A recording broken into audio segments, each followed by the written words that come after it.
Welcome dear students. BA प्रथम वर्ष में हम इतिहास के स्रोतों के बारे में पढ़ रहे थे और उसमें हमने पुरातात्विक स्रोतों के बारे में चर्चा की। आज हम साहित्यिक स्रोतों के बारे में अध्ययन करेंगे। तो आइए शुरू करते हैं आज का टॉपिक। जैसा कि आपको पिछले वीडियो में जब चर्चा की तब बताया था कि इतिहास की जानकारी के स्रोतों में साहित्यिक स्रोतों की बहुत अधिक भूमिका है, क्योंकि साहित्यिक स्रोत हमें विभिन्न स्थानों से विभिन्न कालों से मिले हैं और इससे हमें लिखने वाले के मंतव्य का भी पता चलता है कि उसने ये क्यों लिखा है। साथ ही वह एक साथ जो पुरातात्विक स्रोत है जिसमें भी अभिलेख वगैरह है वो भी लिखित होते हैं, लेकिन उसमें जगह कम होती है, इसलिए वो बहुत ही कम चीज़ें लिख पाते हैं।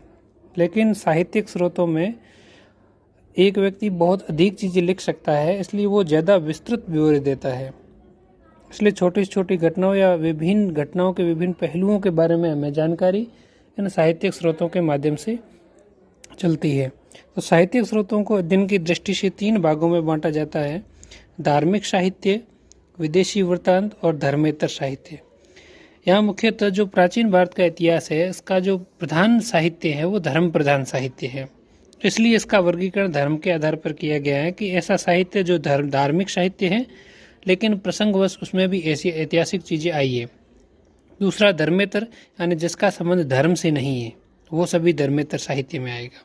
और तीसरा है विदेशी वृत्तांत, यानी विदेशी यात्री जो भारत में आए या भारत में न आकर के भी भारत के बारे में उन्होंने लिखा अपनी पुस्तकों में, वो भी साहित्यिक स्रोतों में पढ़ते हैं। तो 3 प्रकार से 3 भागों में विभाजित करके पढ़ते हैं।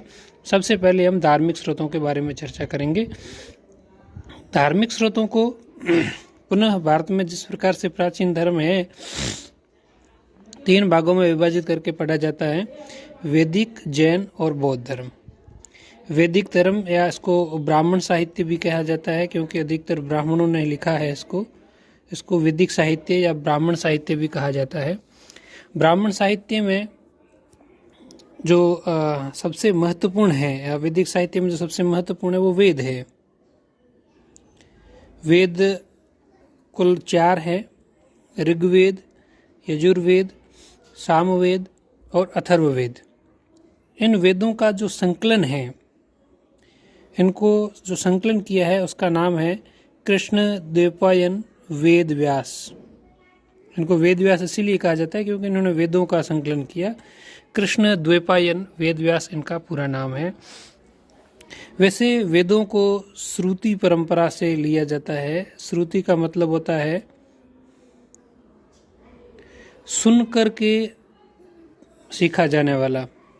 वेद लिखे बहुत बाद में गए हैं, लेकिन उनकी रचनाएं हैं वो पहले ऋषियों ने कर दी थी और वो एक पीढ़ी से दूसरी पीढ़ी में सुनकर के एक शिष्य से दूसरे शिष्य तक वो जाता था। तो वैदिक साहित्य जो है, जिसमें वेद जो है ये 4 प्रधान वेद हैं। ऋग्वेद जो है वो एक जो ऋचाएँ हैं, ऋग का मतलब ऋग्वेद है वो ऋक शब्द से बना है। ऋक का मतलब होता है ऋचा। तो यज्ञ में जो मंत्र या श्लोक पढ़े जाते थे उनको ऋग्वेद में शामिल किया गया है। वहीं साम का अर्थ संगीत होता है। सामवेद में संगीत संबंधी रचनाएं हैं। ये संगीत शास्त्र का प्राचीनतम ग्रंथ है। यजुर्वेद का मतलब है जो यज्ञ किया जाता है, उस यज्ञशालाओं का निर्माण किस प्रकार से होगा उसका पूरा गणितीय व्याकरण है। तो इसमें प्राचीन भारत का जो गणित है उसके उद्गम के स्रोत भी हमें यजुर्वेद से मिलते हैं। और तीसरा जो अथर्ववेद है, अथर्ववेद ये लौकिक जीवन से ज़्यादा महत्व रखता है, इसका संबंध धार्मिक जीवन से थोड़ा कम है। अब इन वेदों के बारे में कुछ उदाहरणों के माध्यम से देखते हैं कि कैसे हमें इतिहास की जानकारी मिलती है। जैसे एक युद्ध का वर्णन मिलता है ऋग्वेद में, दास राज्य युद्ध, यानी 10 राजाओं का युद्ध। दास राज्य युद्ध जो ऋग्वेद के दौरान लड़ा गया था, उसमें कुल 10 राजाओं ने युद्ध किया। किसके साथ में युद्ध किया? एक आर्य कबीला था जिसका प्रमुख था सुदास। सुदास का युद्ध हुआ है अन्य 10 कबीलों के साथ में। उन 10 में से 5 आर्य कबीले थे और 5 अनार्य कबीले थे। इनके बीच में युद्ध हुआ और यह युद्ध हुआ था परुष्णी नदी के किनारे पर। परुष्णी जिसका दूसरा नाम या वर्तमान नाम रावी नदी है, उस रावी नदी के किनारे पर हुआ था। और क्यों हुआ था? इसमें विश्वामित्र के कारण ये प्रमुख युद्ध हुआ था। और ऋग्वेद में कुल 10 मंडल हैं, यानी 10 उसके बड़े पाठ है। और इसमें जो अंतिम 10वां मंडल है उससे हमें पता चलता है कि जो चतुर्वर्ण व्यवस्था है, अर्थात 4 वर्णों की जो व्यवस्था है, वो 10वें मंडल में आई है। ऋग्वेद के 10वें मंडल में एक विराट पुरुष के शरीर के 4 अलग अलग हिस्सों से 4 वर्णों की उत्पत्ति बताई गई है। अर्थात उस विराट पुरुष के सिर से वो ब्राह्मणों की उत्पत्ति हुई है, भुजाओं से क्षत्रिय की, कटी अर्थात कमर से वैश्य की और पैरों से शूद्र की उत्पत्ति हुई है। यजुर्वेद और सामवेद जो है वो बहुत सारे उसमें जो ऋचाएं हैं वो ऋग्वेद से ली गई है, लेकिन अथर्ववेद है वो लौकिक जीवन को जानने का बहुत महत्वपूर्ण स्रोत है। अथर्ववेद में कुल 731 मंत्र हैं और जो महत्वपूर्ण सूक्त है वो पृथ्वी सूक्त है, वो इसका बहुत ही महत्वपूर्ण सूक्त है। इसी सूक्त के माध्यम से हमें बहुत सारी जानकारियाँ मिलती है। इसमें हमें राजा का चुनाव, वनस्पतियाँ, औषधियाँ, रोग और उनके निवारण, विवाह और प्रणय के गीत, व्यापारिक मार्ग, कृषि की उन्नति, इन सब चीज़ों के बारे में जानकारी मिलती है। इन सभी वेदों को सामूहिक रूप से संहिता भी कहा जाता है और इनको अपौरुषीय भी कहा जाता है। अपौरुषीय इसलिए क्योंकि माना जाता है कि वेदों की रचना किसी पुरुष ने नहीं की है, बल्कि इसकी रचना है वो देवताओं के द्वारा की गई है। अब चूंकि वेदों की भाषा बहुत जटिल थी और किसी को समझ में नहीं आ रही थी, इसलिए वेदों की व्याख्या करने के लिए उस पर के ऊपर ब्राह्मण साहित्य लिखा गया। ब्राह्मण जिसको कहते हैं, ब्राह्मण ग्रंथ हैं। इन ब्राह्मण ग्रंथों में प्रत्येक वेद पर ब्राह्मण लिखे गए हैं। जैसे ऋग्वेद जो है उसके ऊपर लिखा गया है ऐत्रेय और कौशितकी। ये ऋग्वेद पर 2 ऐत्रेय और कौशितकी। यजुर्वेद जो है उसके ऊपर तैत्तिरेय और शतपथ।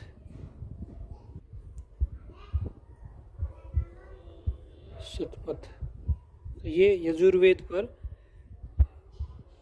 ब्राह्मण ग्रंथ लिखे गए हैं। अब इसका जो मतलब होता है वो ये है कि ऋग्वेद को सरल व्याख्या में करने के लिए इसके ऊपर 2 ग्रंथ लिखे गए, ऐत्रेय और कौशितकी। यजुर्वेद पर तैत्तिरेय और शतपथ। उसी प्रकार से जो सामवेद है उस पर लिखा गया है पंचविश, इसका एक और है षड्विश भी है। और जो अथर्ववेद है उसके ऊपर जो ब्राह्मण ग्रंथ लिखा गया वो गोपथ है। इस प्रकार से प्रत्येक वेद को समझाने के लिए भी इन ब्राह्मण ग्रंथों की रचना की गई है।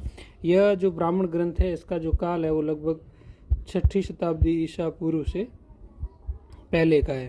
तो इससे हमें उस काल के बारे में जानकारी मिलती है। खास करके महात्मा बुद्ध और महावीर स्वामी का जो जीवन है उससे पहले और उस समय की जानकारी हमें मिलती है। इन ब्राह्मण ग्रंथों के अलावा बहुत सारे आरण्यक भी लिखे गए हैं। आरण्यक का मतलब होता है जिनकी रचना अरण्य अर्थात वन या जंगल में हो गई है। और ये अरण्यक भी प्रत्येक वेद पर लिखे गए हैं। जिस प्रकार से ऋग्वेद पर ऐत्रेय और कौशितकी है, उसी प्रकार से ये वेदों के आधार पर भी इसका वर्णन मिलता है। फिर उपनिषद आते हैं। उपनिषदों की प्रमुख संख्या तो 108 बताई जाती है, लेकिन जो प्रमुख उपनिषद है वो 12 उपलब्ध हैं। और उन 12 उपनिषदों में से ईश, कैन, कठ, वृद्धारण्यक ये सभी प्रमुख उपनिषद भी हैं। तो इस प्रकार से बहुत सारे उपनिषदों के माध्यम से भी हमें जानकारी मिलती है। वैसे उपनिषद है वो दार्शनिक पहलुओं का अधिक वर्णन करते हैं। भारत का जो दर्शन है, उसका जो चिंतन है, उसका आधार है वो इस उपनिषदों से होकर के निकला है। उपनिषदों के बाद में आते हैं वेदांग। वेदांग मतलब वेदों के अंग। वेदों की व्याख्या करने के लिए 6 वेदांगों की रचना की गई है, जिनके नाम है शिक्षा, ज्योतिष, कल्प, व्याकरण, निरुक्त और छंद। तो ये 6 है वो वेदांग है, इनको वेदों के अंग माना जाता है, जैसे छंद को वेदों के पैर माना गया है। तो इस प्रकार से ये वेदों के दौरान जो मंत्र है उनके शुद्ध उच्चारण, उनके व्याकरण, उनके शब्दों की व्याख्याएं, जैसे निरुक्त में शब्दों की व्याख्याएं हैं, छंद में छंद विधान है, व्याकरण में उन श्लोकों का व्याकरण बताया गया है। तो इस प्रकार से वैदिक साहित्य को सरल भाषा में समझाने के लिए ये चीज़ें लिखी गई हैं। वेदांग के अलावा सूत्र साहित्य है जो 3 है, और इन सूत्र साहित्य में जो प्रमुख हैं वो है स्रोत सूत्र, ग्रह सूत्र और धर्म सूत्र। इनमें विभिन्न विषयों पर, जैसे धर्म विषय में धर्म से, ग्रस्त सूत्र में ग्रस्त जीवन से संबंधित जो रीति रिवाज है, नियम है, कानून कायदे, वो सभी इसमें लिखे गए हैं। तो इस प्रकार से वैदिक साहित्य में हमें विभिन्न ग्रंथों में लगभग 1500 ईसा पूर्व से लेकर के 2री-3री शताब्दी ईसा तक की जानकारी में मिलती है। इसके अलावा उसके बाद में और देखें तो महाकाव्य है, महाकाव्यों में रामायण और महाभारत है, जो भी इनको भी वैदिक साहित्य की श्रेणी में रखा जाता है। इसके अलावा पुराण हैं, पुराणों की संख्या कुल 18 बताई जाती है और प्रत्येक देवता को समर्पित एक पुराण है। फिर इन पुराणों के आधार पर उप पुराण भी लिखे गए हैं, इनकी संख्या भी 18 बताई जाती है। तो इस प्रकार से अलग अलग वैदिक साहित्य से हमें अलग अलग जानकारियाँ मिलती हैं। जो अन्य धर्म के जो साहित्य है उसमें जैन धर्म का जो साहित्य, उसके बारे में थोड़ी सी चर्चा करते हैं। जैन धर्म का जो साहित्य है उसको आगम कहा जाता है। आगम, जैन साहित्य को क्या कहा जाता है? आगम साहित्य। और आगम साहित्य जो है इसके कुछ अंग भाग बताए गए हैं, जिसमें 12 इसके अंग हैं, 12 ही इसके उपांग है। अंग, उपांग मतलब उप अंग है। 12 प्रमुख हैं और 12 ही उसके उपअंग है। इसी को आगम साहित्य कहते हैं। अंग है, उपांग है। इसके अलावा कुछ प्रकीर्ण भी लिखे गए हैं, कुछ मूल सूत्र भी है, कुछ छेद सूत्र भी है। ये सभी मिलकर के आगम साहित्य बनाते हैं। और जो जैनों की प्रथम संगीति हुई थी उस संगीति में इसकी रचना हुई, और पूरा जो आगम साहित्य संकलन है वो 512 ईस्वी में वल्लभी में जैन संगीति का आयोजन किया गया था, जैन सभा का आयोजन किया गया था। उसमें इन सब चीज़ों का, ग्रंथों का अंतिम रूप से संकलन हुआ है। इसके अलावा जैन ग्रंथों में परिशिष्ट पर्वन एक महत्वपूर्ण ग्रंथ है जिसकी रचना हेमचंद्र ने की है। परिशिष्ट पर्वन। भद्रबाहु चरित्र जिसकी रचना भद्रबाहु ने की। इस प्रकार से हमें जैन साहित्य में भी कुछ जानकारियाँ मिलती हैं, जैसे परिशिष्ट पर्वन हेमचंद्र की रचना